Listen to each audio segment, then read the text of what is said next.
Good morning, students. Today we shall take a look at today's Hindu newspaper. The Hindu, Saturday. Today is November 16th. It is a Tiruchirappalli edition. It costs 7 rupees. Manipur crisis. Police recover 3 bodies from the river. Crisis அப்படின்னா ஒரு நெருக்கடி நிலைமை, emergency situation. Crisis அப்படின்னா ஒரு கஷ்டமான emergency situation. இது வந்து மணிப்பூரில் வந்து as you already know, the fight between Meiteis and Kukis. Kukis are hill people, hilly tribal people, whereas Meiteis are valley people. அந்த பள்ளத்தாக்கில் வசிக்கிறவங்க, அவங்க மலையில் வசிக்கிறவங்க. இதில் வந்து குக்கீஸ் தான் வந்து முன்னாடி ட்ரைபல்ஸ், அவங்க தான் வந்து ஆதிவாசிகள். இப்போ மெய்தீஸுக்கும் அவங்க மெஜாரிட்டியாக இருக்கிறதுனால they also one tribal status, தங்களுக்கும் வந்து ஆதிவாசிகள் போல் உரிமைகள் தரணும்னு சொன்னாங்க. இதனால் 2 பேருக்கு சண்டை வந்ததில் குக்கீஸோட வீடுகள்லாம் விட்டுட்டு அவங்க டியூ டு வயலன்ஸ், வன்முறையினால் வயலன்ஸ் எரப்டட், வன்முறை வெடித்தது, ரொம்ப பேர் இறந்ததுனால குக்கீஸ் தங்களை வீடுகளாக விட்டுட்டு அகதிகளாக வாழ்ந்துக்கிட்டு இருக்காங்க. மணிப்பூர் கிரைசிஸ். போலீஸ் ரெக்கவர் மீட்டார்கள் 3 dead bodies from the river. News page 8. Peace offer, அமைதிக்கான முயற்சி. ஹமாஸ் ரெடி ஃபார் சீஸ்ஃபயர்னா போர் நிறுத்தம். சீஸ்ஃபயர்னு சொன்னால் போர் நிறுத்தம். சீஸ்னா ஸ்டாப்டு. த ஃபயரிங் சீஸ்டு அப்படின்னா நின்று போயிடுச்சு. வாட்டர் சீஸ்டு அப்படின்னா தண்ணி நின்று போயிடுச்சு. சீஸ்ஃபயர்னா அந்த போர் நிறுத்தம் அப்படின்னு அர்த்தம். இன் காசா ஹமாஸ் வந்து போர் நிறுத்தத்துக்கு தயாராக இருக்குதுங்கிறாங்க. North west Maharashtra. Fragmentation matters poll picture. Polls அப்படின்னா எலெக்ஷன், போல்ஸ்னால் தேர்தல். அந்த ஃப்ராக்மெண்டேஷன், இந்த பிரிவினை இருக்கிறதுனால அந்த போல்ஸில் யார் ஜெயிப்பாங்கன்னு ஒரு தெளிவான படம். மட்டீஸ் அப்படின்னு சொன்னால் அதை வந்து தெளிவில்லாமல் ஆக்கிறது. சேறு பூசுறதுன்னா ஒரு தெளிவில்லாமல் ஆக்கிறது. கன்ஃபியூசர்ஸ். மட்டீஸ் மீன்ஸ் கன்ஃபியூசர்ஸ். மகாராஷ்டிராவில். ஜம்போ கிரைசிஸ் இன் மத்திய பிரதேஷ். திருப்பியும் கிரைசிஸ்களை அட்வைஸ் பண்ணியிருக்காங்க. கிரைசிஸ்னால் ஒரு நெருக்கடி நிலைமை. இன் பந்த்வார் ட்ராஜடி. பந்த்வார் வந்து ஒரு டைகர் ரிசர்வு. அங்கே வந்து ஒரு 10க்கு மேற்பட்ட யானைகள் வந்து ஒரு வகையான திணை மாவு மில்லட்டு சாப்பிட்டுட்டு இறந்து போயிடுச்சு. ஸ்டேட் இல் எக்யூப்டு, அதாவது அரசாங்கம் இந்த இன்க்ரீஸிங் எலிஃபெண்ட் பாப்புலேஷன், இந்த அதிகரித்து வரும் யானையுடைய தொகையை வந்து கண்ட்ரோல் பண்ணுறதுக்கு இல் எக்யூப்ட்னா அதுக்கு சரியான எக்யூப்மெண்ட்ஸ் இல்லை அப்படிங்கிறாங்க. அதை சமாளிக்கிறதுக்கு ill equipped means not proper equipments to manage the increasing elephant population. Ground ஜீரோன்னு சொல்லிட்டு 1 பேஜ் கொடுத்துருக்காங்க. இந்த dream day composes takes all 10 wickets in Ranji match. Ranji trophy as you know is cricket related with cricket. India says climate finance is not an investment goal. இப்போ India என்ன சொல்லுதுன்னா climate finance. அப்போ உங்களுக்கு already தெரிஞ்சிருக்கும், Paris அக்ரிமெண்ட்டில் வந்து இந்த within 2030 2030க்குள்ளே நம்ம வந்து ஃபாசில் ஃபியூவல்ஸ் எல்லாம் வந்து குறைச்சிடணும். ஃபாசில் ஃபியூவல் எரிகிறதுனால, அதாவது நிலக்கரி, பெட்ரோல், டீசல், இதுதான் வந்து ஃபாசில் ஃபியூவல்ஸ்னு பேர். இவை எரிகிறதுனால அதிகமாக கார்பன் எமிஷன் ஆகுது, கார்பன் வெளிப்படுது. இந்த டெவலப்பிங் கண்ட்ரிஸ்லாம் வந்து தங்கள் அந்த காலத்தில் ஒரு ரெஸ்ட்ரிக்ஷன்ஸ் இல்லாததுனால இவைகளை நன்கு பயன்படுத்தி இப்போ அவங்க டெவலப்டு கண்ட்ரிஸாக மாறிட்டாங்க. அமெரிக்கா, ரஷ்யா, ஃப்ரான்ஸ், ஜெர்மனி, இதெல்லாம் வந்து developed countries. America, Russia, France, England, United Kingdom எல்லாம் தேர் ஆல் டெவலப்டு கண்ட்ரிஸ். ஆனால் இப்போ இந்தியா, பாகிஸ்தான், சவுத் ஆஃப்ரிக்காலாம் டெவலப்பிங் கண்ட்ரிஸ். இப்போ இவங்க வந்து எப்படி ஃபாசில் ஃபியூவலை எப்படி, அதாவது கன்வென்ஷனல் எனர்ஜி சோர்ஸஸ்னால் அது ஃபாசில் ஃபியூவல் தான், பாரம்பரியமான எரிபொருட்கள். அதை எப்படி ரீப்ளேஸ் பண்ணுறது அப்படின்னா they have to replace with wind energy, solar energy, sea energy, sea wave energy. கடல் அலையை பயன்படுத்தி மின்சாரம் தயாரிக்கணும், அல்லது காற்று அலையை பயன்படுத்தி மின்சாரம் தயாரிக்கணும், அல்லது சோலார் எனர்ஜி, சூரிய சக்தியை வைத்து மின்சாரம். அதுக்கு அதிகமான செலவாகும். அதுக்குள்ளே காசை யார் தர்றதுன்னா டெவலப்டு கண்ட்ரீஸ் டெவலப்பிங் கண்ட்ரீஸுக்கு கொடுக்கணும் அப்படின்னு தான் பாரிஸ் அக்ரிமெண்ட்னுடைய 62nd article 62 of the Paris agreement clear on who is to provide and mobilise the climate finance. அதுக்கு தேவையான அந்த சப்சிடி கொடுக்கணும். இப்போ இந்தியாவில் கூட பக்கத்து வீட்டில் கூட ஒரு சோலார் போட்டிருக்காங்கன்னா 50% சப்சிடி. அவங்களுக்கு 1000 செலவாகுதுன்னா 500 அரசாங்கம் கொடுத்துருது. அப்போ தான் they would go for renewable energy sources அல்லது நான் கன்வென்ஷனல் எனர்ஜி சோர்சஸ்க்கு. அப்போ தான் அவங்க போவாங்க. அவங்க 50% காசை கொடுக்கணும். அது மாதிரி தான் பாரிஸ் அக்ரிமெண்ட்டில் வந்து சொல்லியிருக்காங்க. Naresh Pal Gangwar on late Thursday. இப்போ எவ்வளவு பணம் ஆகும்னா, முன்னாடி கொடுத்த கரண்ட்லி 5லேருந்து 6.8 trillion worth of climate finance until 2030 is being மூட்டட்னா டிஸ்கஸ்ட் அஸ் பாக்கு. பாகுங்கிறது COP29 கான்ஃபரன்ஸ் ஆஃப் பார்ட்டிஸ் 29 வந்து அசர்பைஜானில் உள்ளதில் நடக்குது. 2030 வரை எவ்வளோ செலவாகுமா dollars $6.5 6.8 trillion worth of climate finance. 5 ட்ரில்லியன்லேருந்து 6.8 trillion worth of climate finance until 2030 is being discussed as PACU. மூட்டடுனா discussed. However, there are hundreds of negotiations are working upon new collective quantified goal and the NCQG-ங்கிறாங்க. It is related with climate finance. NCQG-னா new collective quantified goal. இது எதோட சம்மந்தப்பட்டதுன்னு கேட்டால் climate finance. The existing estimate was to mobilize and deliver $100 billion annually from 2020 to 25, but was fulfilled not to universal agreement only in 2022. இப்போ உள்ள estimate என்னன்னாக்கா வருஷத்துக்கு $100 billion கொடுக்கணுங்கிறது. ஆனால் அது பத்தாதுன்ட்டாங்க. இப்போ என்ன சொல்கிறாங்கன்னா 5லேருந்து 6.8 ட்ரில்லியன் வேணுங்கிறாங்க. இப்போ சொன்னது ஏற்கனவே சொன்னது $100 billion ஆனுவலி. இதுதான் கிளைமேட் ஃபைனான்ஸ். கிளைமேட் ஃபைனான்ஸ்னாலும் நியூலி கலெக்டட் குவான்டிஃபைடு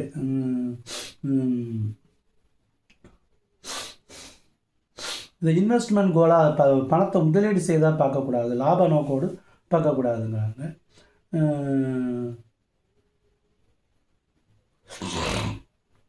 என்சிக்யூஜி அப்படின்னா new collective quantified goal on climate finance.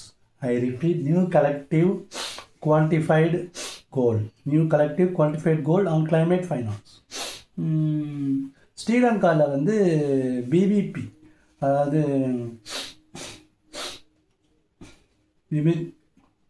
National peoples power, தேசிய மக்கள் சக்தி கட்சி வந்து 159 சீட்டு ஜெயிச்சிருக்கு.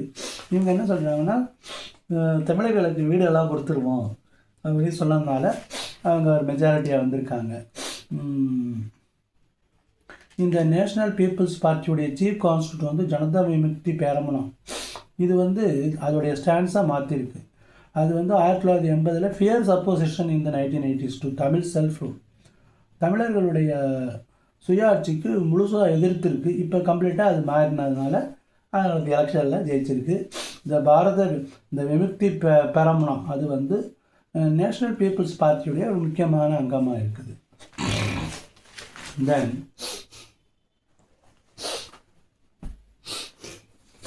Stalin launches 1000 crores footwear unit and phase 2 of nutrition program. இப்போ நியூட்ரிஷன் ப்ரோக்ராம் அப்படிங்கிறது என்ன சொன்னாங்கன்னா பேர் ஊட்டச்சத்தை உறுதி செய் அப்படின்னு ஒரு ப்ரோக்ராம். ஊட்டச்சத்தை உறுதி செய் அதோடைய செகண்ட் ஃபேஸ் ஆஃப் நியூட்ரிஷன் ப்ரோக்ராமை சீஃப் மினிஸ்டர் M.K. ஸ்டாலின் வந்து திறந்து வச்சுருக்காரு. அதோடு கூட ஒரு ஃபுட்வேர் மேனுஃபேக்சரிங் யூனிட், ஒரு காலணி தயாரிக்கும் ஒரு கம்பெனி ஓப்பன் பண்ணியிருக்காரு. த டைவான் பேஸ்டு டீன் ஷூஸ், அது வந்து தைவானை தாயமாக கொண்ட டீன் ஷூஸும் கம்பெனி. டீன் ஷூஸு அது வந்து எவ்வளோ பேருக்கு 1000 கோடி, இதில் இன்வெஸ்ட் 1000 crores. அது வந்து ஒரு 15,000 பேருக்கு நேரடியாகவோ மறைமுகமாகவோ வேலை வாய்ப்பு கொடுக்குங்கிறாங்க. இந்த மாதிரி we have to increase the employment opportunities. இப்போ பிஎன்எஸ் அப்படின்னு சொல்கிறாங்க, பாரதிய நியாய சங்கீதா. முன்னாடி வந்து ஐபிஎஸ்ன்னு சொன்னாங்க, இந்தியன் பீனல் கோட். அதை வந்து இப்போ பாரதிய நியாய சங்கீதா பிஎன்எஸ் வந்து ரீப்ளேஸ் பண்ணியிருக்கு. Central law to tackle crimes against health workers சுகாதார பணியாளர்கள் மற்றும் டாக்டர்களை பாதுகாப்பு கொடுக்கறதுக்கு புதுசாக வந்து ஒரு சட்டம் தேவையில்லை அப்படின்னு நேஷ்னல் டாஸ்க் ஃபோர்ஸ் வந்து சொல்லியிருக்கு. பிஎன்எஸ்னால் பாரதிய நியாய சங்கீதா. இது முன்னாடி எப்படி இருந்துச்சுன்னா இந்தியன் பீனல் கோட் ஐபிசின்னு இருந்துச்சு.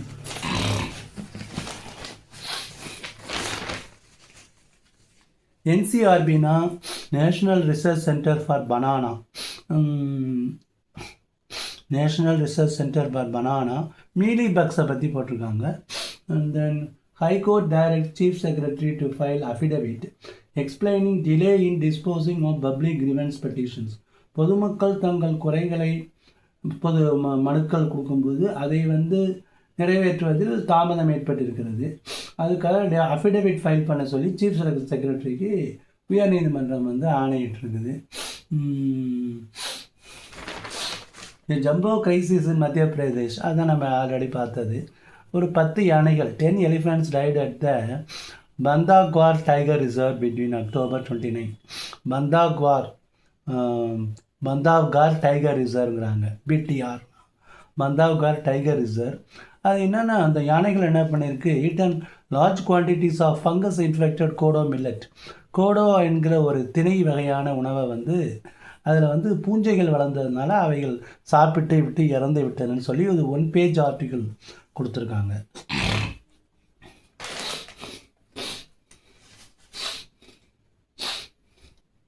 Why should not Palaniswami be examined as witness in Kodanad case? இப்போ வந்து சிஎம்மாக இருந்தார், இப்போ தான் எதிர்கட்சி தலைவர் தானே இருக்கார், ஏன் அவரை வந்து விசாரிக்கக்கூடாதுன்னு ஹைகோர்ட்டு கேட்டிருக்கு.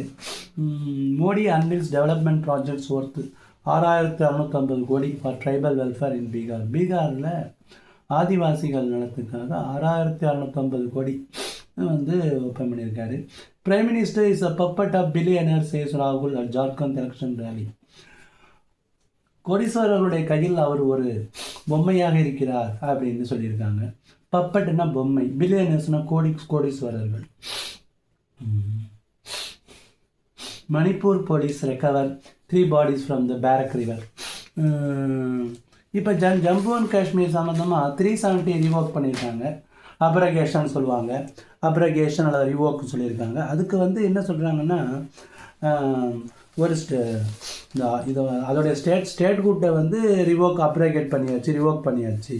ஆனால் ஒரு ஸ்டேட்டை வந்து யூனியன் டெரிட்டரியாக பிரிக்கிறதுக்கு யாரும் சொல்லலை. அப்படின்னா வந்து India is a federation of ஸ்டேட்ஸ்னு தான் இருக்கும், அது எப்படி ஃபெடரேஷன் ஆஃப் யூனியன் டெரிட்டரிஸ்னு எப்படி சொல்ல முடியும்னு சொல்லி ஒரு ஸ்ட்ராங் ஆர்கியூமெண்ட் வந்து இன்றைக்கி பண்ணியிருக்காங்க. இந்தியன் கான்ஸ்டிடியூஷனில் வந்து என்ன சொல்லியிருக்காங்கன்னா, துஷார் மேத்தா என்ன சொல்லியிருக்காருன்னா, ஜம்மு அண்ட் காஷ்மீருக்கு வந்து 370 ஆர்டிக்கல் 370 படி ஸ்பெஷல் ஸ்டேட்டஸ் கொடுத்தது அப்ரகேஷன், அதை கேன்சல் பண்ணது வந்து it is only a temporary measure அப்படின்னாங்க. ஆனால் ஸ்டேட் குட்டை வந்து வாபஸ் வாங்கலாம், அது எப்படி ஒரு ஸ்டேட்டை வந்து 2 யூனியன் டெரிட்டரியாக பிரிக்கலாமா அப்படின்னு சொல்லிட்டு there is a great argument. Resounding victory for ஜேவிபின்னா ஜனதா விமுக்தி பெரம்னா. இது வந்து தமிழர்களுக்கு எதிராக இருந்தது, இப்போ தமிழர்களுக்கு சப்போர்ட் பண்ணன்னு சொன்னதுனால ஓரளவு மெஜாரிட்டி வாங்கியிருக்காங்க. Politics over tribal and religious identities are core of Jharkhand polls. இந்த ஆதிவாசிகளை வச்சு பிஜேபியும் காங்கிரஸும் வந்து ஜார்க்கண்ட் தேர்தலில் வந்து ட்ரைபல்ஸை வச்சு ப்ளே பண்ணுறாங்க.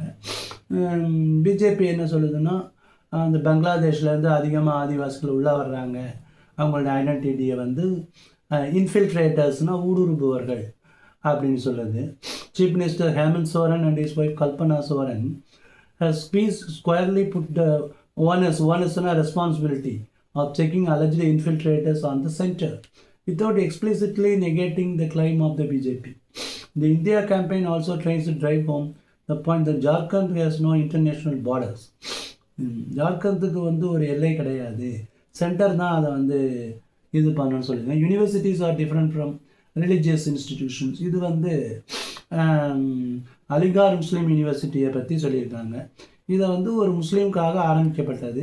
அப்போ வந்து டாக்டர் சந்திரசூட் என்ன சொல்லியிருக்காருன்னா, இது வந்து ஒரு மைனாரிட்டி இன்ஸ்டிடியூஷன் தான் அப்படின்னு பல சட்டங்களை மேற்கோள் காட்டி சொல்லியிருக்காரு. இந்த Aligarh Muslim university case the test that the claim of minority character must rest ஒரு இது வந்து ஒரு மைனாரிட்டி இன்ஸ்டிடியூஷன் தான். மற்ற மதக்காரங்களை வந்து அவங்க வந்து அட்மிட் பண்ணால் கூட it remains a minority institution அப்படின்னு ஒரு பழைய ஜட்ஜ்மெண்ட்டை 1968 போட்ட ஜட்ஜ்மெண்ட் நினைக்கிறேன். அதை வந்து சந்திரசூடு குவாஷ் பண்ணியிருக்காரு. India needs a globally recognized public policy school. உலகத்துடைய மிகப்பெரிய டெமோக்ரஸியான ருச்சி குப்தாங்கிறவங்க எழுதியிருக்காங்க. Future of India foundation. Unlike Western policy schools that focus on formal institutions and assume straightforward path to influence, Indian institutions, இந்திய நிறுவனங்கள் must teach students to navigate the complex web of informal networks, regional power structures and social dynamics. இது வந்து யூனிவர்சிட்டிஸை பற்றி முஸ்தஃபாங்கிறவர் சொல்லியிருக்காரு. Maharashtra voters பர்ஸ்பெக்டிவ்னா view point. அவர்களது நோக்கத்தில் அர்பனுக்கும் அதாவது நகரத்துக்கும் கிராமத்துக்கும் அந்த பிளவு நல்லா தெரியுது அப்படிங்கிறாங்க.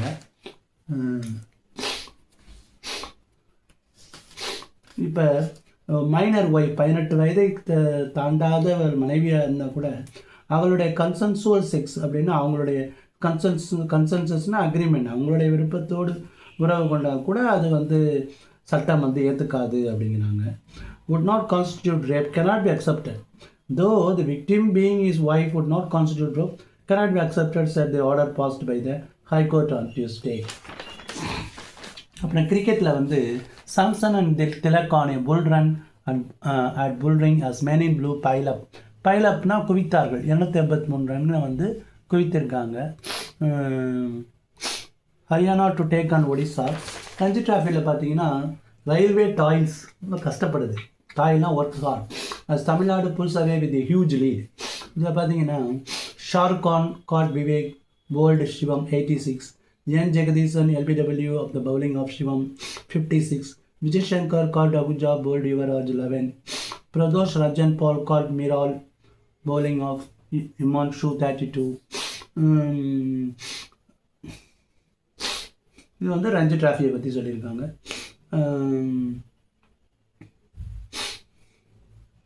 Kunal Yadav removed Ajit Ram and he changed Mohammad's approach.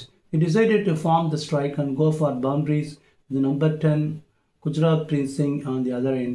They saw the end of Mohammed as he was caught long on. ரயில்வேஸும் தமிழ்நாடுக்கும் உள்ள போட்டி. இந்த தமிழ்நாடு முகமது அலி 91 balls, 91 runs. Muhammad Ali 91 runs. He has faced 174 balls, 10 fours and 1 6. With valuable contributions. Sides overnight lead. நேற்றிரவு உள்ள lead. Mohammed played the ball to its merit in his superb innings and pieced together. எல்லாத்தையும் சேர்த்து ஒரு 80 run stand with S Ajit Ram for 7th wicket. 7வது விக்கெட்டுக்கு 80 run சேர்த்தார். அடுத்தடுத்து out ஆகிட்டே இருந்தோடனே 10வது நம்பர் 10 பிளேயர் வந்தோடனே அவர் பவுண்ட்ரியாக அடிக்கணும்னு நினச்சி அவுட் ஆகிட்டார். 16 வயசு Pranav Raghavendra frustrated the bowlers with 36 run stand. However Pranav ராகவேந்திராங்களும் 16 வயசு தானா, அவன் வந்து ஏமாற்றமடைய வச்சானா 36 ரன் ஸ்டாண்டு. பிரணாவ் ராகவேந்திரா அவர் எத்தனை ரன் அடிச்சிருக்காரு? Pranav Raghavendra not out on